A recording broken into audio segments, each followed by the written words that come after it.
ನೋಂದಣಿ ವಂಚನೆ ಪ್ರಕರಣವೊಂದರಲ್ಲಿ ಬೆಳಗಾವಿ ದಕ್ಷಿಣ ಉಪ ನೋಂದಣಾಧಿಕಾರಿಗಳನ್ನು ಅಮಾನತು ಮಾಡುವಂತೆ ಶಿಫಾರಸು ಮಾಡಲಾಗಿದೆ ಎಂದು ಜಿಲ್ಲಾಧಿಕಾರಿ ಮೊಹಮ್ಮದ್ ರೋಷನ್ ತಿಳಿಸಿದರು. ಬೆಳಗಾವಿಯಲ್ಲಿ ಸುದ್ದಿಗಾರರೊಂದಿಗೆ ಮಾತನಾಡಿದವರು, ನಕಲಿ ದಾಖಲೆಗಳು ಮತ್ತು ನಕಲಿ ಸಹಿಗಳನ್ನು ಬಳಸಿ ಆಸ್ತಿ ನೋಂದಣಿ ಮಾಡಿದ ಆರೋಪದ ಹಿನ್ನೆಲೆಯಲ್ಲಿ ಈ ಕ್ರಮ ಕೈಗೊಳ್ಳಲಾಗಿದೆ.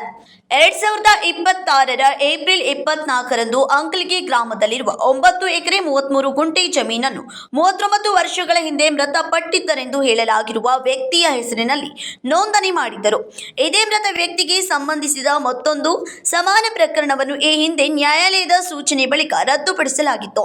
ಇದೀಗ ಎಫ್ಐಆರ್ ದಾಖಲಿಸಲು ಸೂಚನೆ ನೀಡಿದ್ದು, ಉಪ ನೋಂದಣಾಧಿಕಾರಿಗಳ ಕಚೇರಿಯಲ್ಲಿ ದಾಖಲೆ ಪರಿಶೀಲನೆ ಮತ್ತು ಭದ್ರತಾ ಕ್ರಮಗಳಲ್ಲಿ ಗಂಭೀರ ನಿರ್ಲಕ್ಷ್ಯ ನಡೆದಿದೆ ಎಂದು ಉಲ್ಲೇಖಿಸಿ ಅಮಾನತಿಗೆ ಶಿಫಾರಸು ಮಾಡಲಾಗಿದೆ. ಇನ್ಸ್ಪೆಕ್ಟರ್ ಜನರಲ್ ಆಫ್ ರಿಜಿಸ್ಟ್ರಾರ್ಸ್ ಸ್ಟ್ಯಾಂಪ್ಸ್ಗೆ ನಾನು ಕಳಿಸಿದ್ದೀನಿ. ನಮ್ಮ ಪ್ರಕಾರ ಪ್ರೈಮಾ ಫೇಸಿ ತಪ್ಪಾಗಿದೆ. ನಾನು ಮತ್ತು ಪೊಲೀಸ್ ಆಯುಕ್ತರು 4 ತಿಂಗಳ ಹಿಂದೆ ನಾವು ಎಲ್ಲ ಅಧಿಕಾರಿಗಳನ್ನು ಕರೆಸಿ ಈ ರೀತಿಯ ಪ್ರಕರಣಗಳು ಹಾಗೂ ಸ್ಪಷ್ಟವಾಗಿ ಈ ಪ್ರಕರಣ ಬಗ್ಗೆ ನಾವು ಡಿಸ್ಕಸ್ ಮಾಡಿದ್ದೀವಿ. ಮಾಡಿದ ನಂತರನೂ ಒಂದು ಆವಾಗ ಅಗ್ರಿಮೆಂಟ್ ಟು ಸೇಲ್ ಆಯಿತು. ಆವಾಗ ನಮಗೆ ಗೊತ್ತಾಯಿತು, ಮಾಧ್ಯಮ ಮಿತ್ರರು ನಮಗೆ ಹೇಳಿದರು, ನಾವು ಮೀಟಿಂಗ್ ಮಾಡಿದ ನಂತರನೂ ಸೇಲ್ ಡೀಡ್ ಮಾಡಲಾಗಿದೆ. ಮತ್ತೆ ಆ ಮೃತ ವ್ಯಕ್ತಿ ಅವರ ಬದಲಾಗಿ ಒಬ್ಬರು ಬಂದು ಆಧಾರ್ ಅಥೆಂಟಿಕೇಟ್ ಮಾಡಿಕೊಂಡು ಆ ಸೇಲ್ ಡೀಡ್ ಮಾಡಿದ್ದಾರೆ. ತಪ್ಪಾಗಿದೆ ಅಂತ ಗೊತ್ತಾದ ತಕ್ಷಣ ಮರುದಿವಸ ಆ ಸೇಲ್ ಡೀಡನ್ನು ರದ್ದು ಮಾಡಿದ್ದಾರೆ. ಅದರಿಂದ ಪ್ರೈಮಾ ಫೇಸಿ ತಪ್ಪಾಗಿದೆ ಅಂತ ನನಗೆ ಮಾಹಿತಿ ಬಂದ ತಕ್ಷಣ ನಾನು ಅದೇ ದಿವಸ ಒಂದು ಸಣ್ಣ ಲೋಕಲ್ ಎಂಕ್ವೈರಿ ಕಂಡಕ್ಟ್ ಮಾಡಿ IGR ಅವರಿಗೆ ಸಸ್ಪೆನ್ಷನ್ ರೆಕಮೆಂಡ್ ಮಾಡಿ ಕಳಿಸಿದೆ. ಈಗ IGR ಹಂತದಲ್ಲಿ ಅವರು ಪ್ರಿನ್ಸಿಪಲ್ಸ್ ಆಫ್ ನ್ಯಾಚುರಲ್ ಜಸ್ಟಿಸ್ನು ಫಸ್ಟ್ ಫಾಲೋ ಮಾಡಬೇಕಾಗುತ್ತೆ.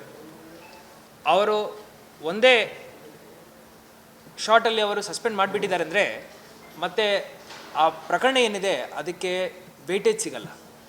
ಅದಕ್ಕೋಸ್ಕರ ಅವರ ಹೇಳಿಕೆ ಏನಿದೆ ಲಿಖಿತ ರೂಪದಲ್ಲಿ ನೀವು ಕೊಡಬೇಕಂತ ಅವರಿಗೆ 2 ದಿವಸ ಟೈಮ್ ಕೊಟ್ಟಿದ್ದಾರೆ. ಆ ಟೈಮ್ ಈಗ ಮುಗ್ದು ಹೋಗಿದೆ. ಅವರ ರಿಪೋರ್ಟ್, ಅವರ ರಿಪ್ಲೈ ಏನಿದೆ IGR ಅವರಿಗೆ ನೀಡಿರ್ತಾರೆ. ಈಗ IGR ಅವರು ಇವತ್ತು ನಾಳೆ ಒಳಗಡೆ ಡೆಸಿಷನ್ ತಗೊಳ್ತಾರೆ. ನನಗೆ ನಂಬಿಕೆ ಇದೆ, ನನ್ನ ರಿಪೋರ್ಟ್ ಆಧಾರದ ಮೇಲೆ ಅವರು ಹಾಗೂ ಅವರೇನು ಎಂಕ್ವೈರಿ ನಡೆಸಿದ್ದಾರೆ, following principles of natural justice ಈ ಸಸ್ಪೆನ್ಷನ್ ಆಗುತ್ತೆ. ಸಸ್ಪೆನ್ಷನ್ ಆದ ತಕ್ಷಣ ನಾವು ಒಂದು ತಹಶೀಲ್ದಾರ್ ಅವರ ಮುಖಾಂತರ ಒಂದು ಕೇಸ್ ಪೊಲೀಸ್ ಅವರಿಗೆ ಕೊಟ್ಟು ಹುಕ್ಕೇರಿನಲ್ಲಿ ನಾವು ಆಲ್ರೆಡಿ ಡಿಸ್ಕಸ್ ಮಾಡಿದ್ದೀವಿ ಇದೇ ರೀತಿ. ಸೊ ಈ ಕೇಸಲ್ಲಿನೂ ನಾವು FIR ಮಾಡಲಿಕ್ಕೆ ನಾವು ಒಂದು ಸ್ಟೆಪ್ ತಗೊಳ್ತೀವಿ. ಇನ್ನೂ ಇಂಥ ಕೇಸಸ್ ಭಾಳ ಅಂತ ಎಲ್ಲ ಕಡೆ ಬರ್ತಾ ಇದೆ. ಯಾವಾಗಲೂ ನಾವು ನಮ್ಮ ಹಂತಕ್ಕೆ ಒಂದು ಕೇಸ್ ಬಂದ ನಂತರ ನಾವು ಯಾವ ರೀತಿ ಆ್ಯಕ್ಷನ್ ತಗೊಳ್ತೀವಿ ಅನ್ನೋದು ಬಹಳ ಮುಖ್ಯ. ಈ ಆ್ಯಕ್ಷನ್ ಎಲ್ಲರಿಗೂ ಗೊತ್ತಾಗಬೇಕು. ಆವಾಗ ಹೆದರಿಕೆ ಬರುತ್ತೆ. ಅದಾದ ನಂತರ ಲಿಸ್ಟ್ ಆಫ್ ಇಶ್ಯೂಸ್ ಏನೇನಿದ್ದಾವೆ ಇದನ್ನು ನಾನು CP ರವರು SP ರವರು ಕೂತ್ಕೊಂಡು ಒಂದು ಲಿಸ್ಟ್ ತೆಗೆದುಬಿಟ್ಟು ಡಿಸ್ಟ್ರಿಕ್ಟ್ ರಿಜಿಸ್ಟ್ರಾರ್ ಜೊತೆ ಯಾವ ಕೇಸಸ್ ದೂರುಗಳು ಬಂದಿದ್ದಾವೆ, ಯಾವ ಕೇಸಸ್ ಸಸ್ಪಿಷಿಯಸ್ ಇದ್ದಾವೆ ಅದರದೊಂದು ಪಟ್ಟಿ ರೆಡಿ ಮಾಡಿ ಅನಲೈಸ್ ಮಾಡ್ತೀವಿ. Vinod Kolkar, KMM Kannada news, Belagavi.